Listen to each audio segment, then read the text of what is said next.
Salut! Salut les amis! Donc je suis pas dans le jardin parce qu'il fait à peu près 20 300 degrés. Donc il fait super chaud. Je suis dans mon salon.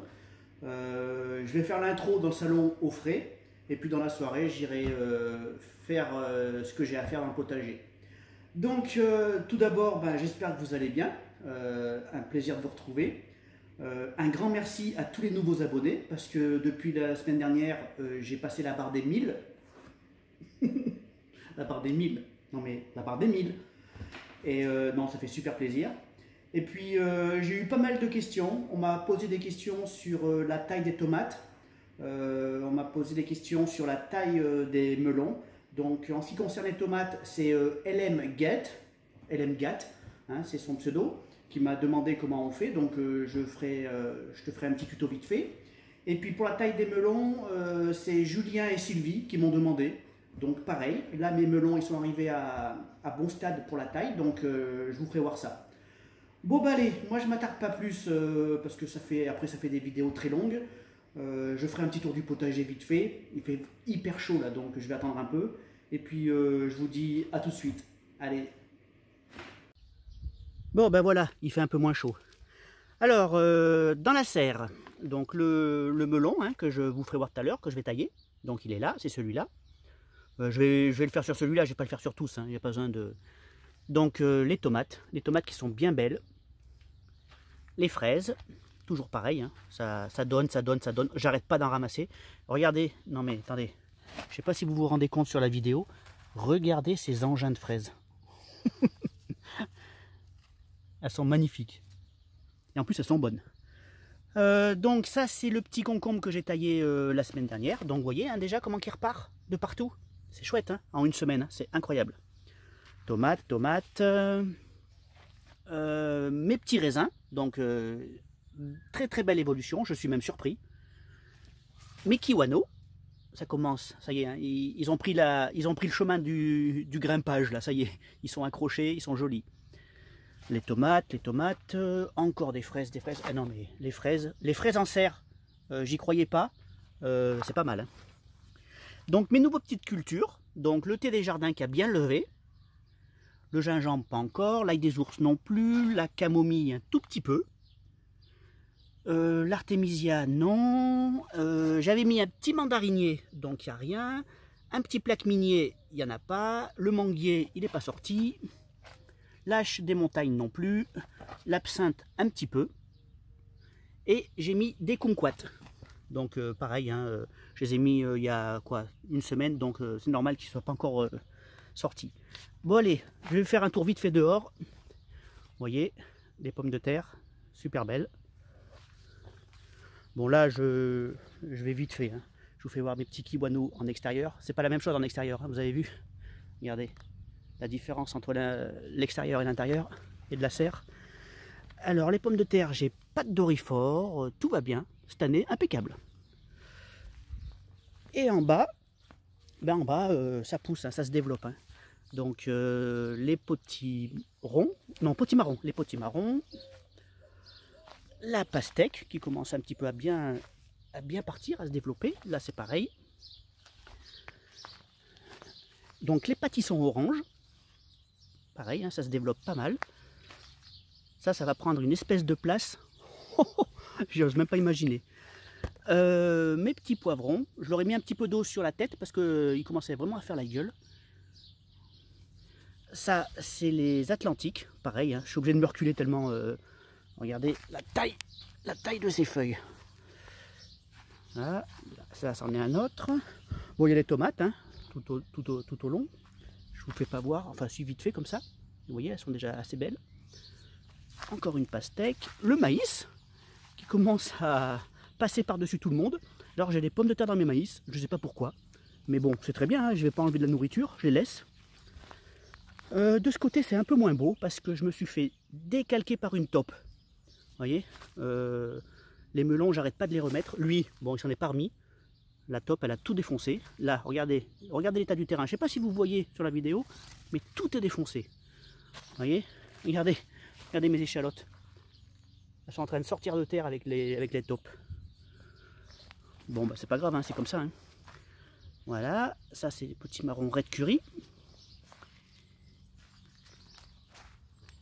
Ça c'est potimarron normal. Putain, mais j'ai un espèce de paquet de potimarron, maintenant je suis en train de m'en rendre compte. Et ça c'est des courgettes rondes de Nice. Les échalotes, ça va. Les pommes de terre, ça va. Les haricots, c'est très moyen. Voilà. Bon bah allez, je vais passer sur les petites explications de LM Gatt et de Julien et Sylvie. Alors, en ce qui concerne la taille du melon, donc déjà, il faut savoir que par rapport au concombre, c'est pas du tout pour les mêmes raisons. Pour les concombres, on le fait parce qu'on veut plus de production, plus de fruits. Le concombre, c'est le contraire. C'est pas qu'on en veut moins, mais c'est qu'on en veut des plus gros et des plus beaux. Plus beaux et meilleurs au sucre, surtout, bien en sucre. Voilà. Donc la raison, c'est pas la même. Là, on taille vraiment pour avoir de la qualité, tandis que le concombre, on taille pour avoir de la quantité. Donc, exactement pareil. Donc, les premières feuilles, bon, les cotylédons, hein, je ne les compte pas. Première feuille, deuxième grande feuille, troisième grande feuille, et moi je viens couper là, au-dessus de la tête. Clac. Voilà. Donc là, ça va repartir de là, ça va repartir de là, ça va repartir de là, et ensuite, celle-ci, vous voyez déjà, elle est repartie un petit peu. Donc je vais attendre que cette feuille se développe bien, et je vais retailler. Et je vais laisser un, voire deux fruits maximum par rameau. Quand je dis deux, je pense que je vais même en laisser qu'un. Voilà. Donc le but, c'est vraiment d'avoir de la qualité. Voilà. Bah, j'espère que je vous aurai aidé, hein, Sylvain non, c'est pas Sylvain d'ailleurs, c'est Julien et Sylvie. Et puis, bah, si vous avez des questions, n'hésitez pas en commentaire. Hein. Je me ferai un plaisir d'y répondre. Alors, en ce qui concerne les tomates, LM Gatt me demandait comment les tailler. Donc, il n'y a pas vraiment de taille. Ce qu'il faut surtout, c'est enlever, vous voyez, ça là. Vous voyez, ça c'est une feuille principale. Je vais essayer de me reculer un peu pour mieux voir. Ça, c'est une feuille principale.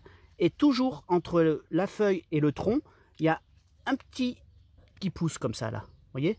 Donc ça, hop, on l'enlève. Vous voyez? Ça fait ça. Je le trouve pas, il est là, voilà. Donc entre chaque feuille, donc vous voyez, il y en a un autre à côté, là, je vais l'enlever. Clac. C'est pas facile tout seul. Hein. Et ainsi de suite. Alors, on peut le couper, on peut tous les couper, sauf bien sûr, ne surtout pas couper la tête en haut. Parce que si vous coupez la tête, ça va interrompre la progression de la pousse de la tomate. Donc c'est pas le but. Hein.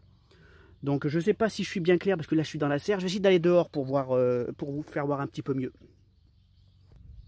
Voilà. Donc vous voyez, là on voit très bien les petites tiges qui poussent entre les deux. Donc on les enlève, clac, clac.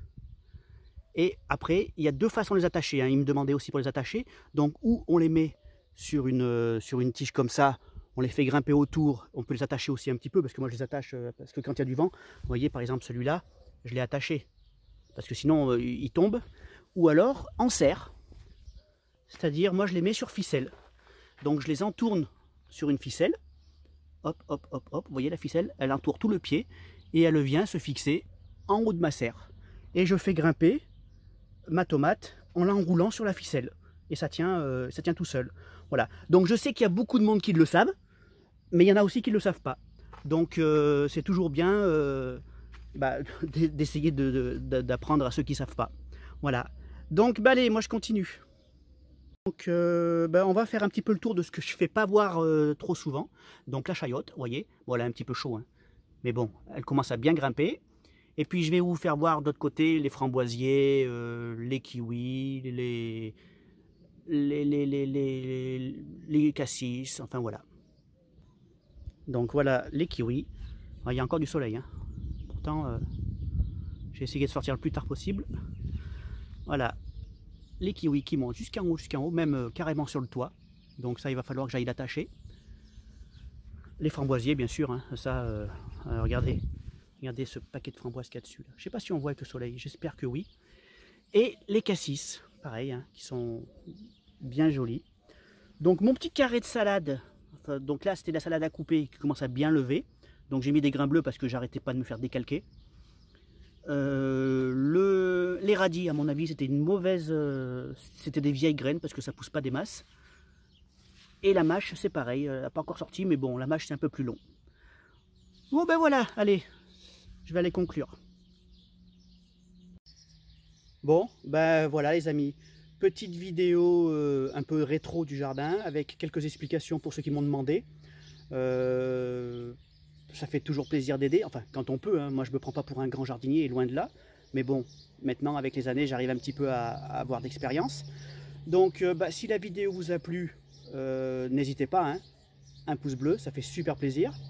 Si vous avez des questions, pareil, hein, s'il y a des endroits où j'ai pas été très clair, ou parce que bon, je suis pas un très grand narrateur, donc n'hésitez pas en commentaire, j'essaye de vous répondre. Je suis plus habile et plus adroit pour écrire que pour parler. Et puis voilà quoi, abonnez-vous. Comme je disais tout à l'heure, j'ai passé la barre des 1000, même 1060. 1060, 60, je crois que j'ai pris 70 abonnés en une semaine. Ça fait bizarre, ça fait très bizarre. Mais bon, c'est hyper agréable, hein. Alors là, non, allez-y, hein, faites-vous plaisir. Puis voilà quoi, abonnez-vous, plus rien. Je vous dis à bientôt, faites attention à vous. Puis voilà, allez, ciao.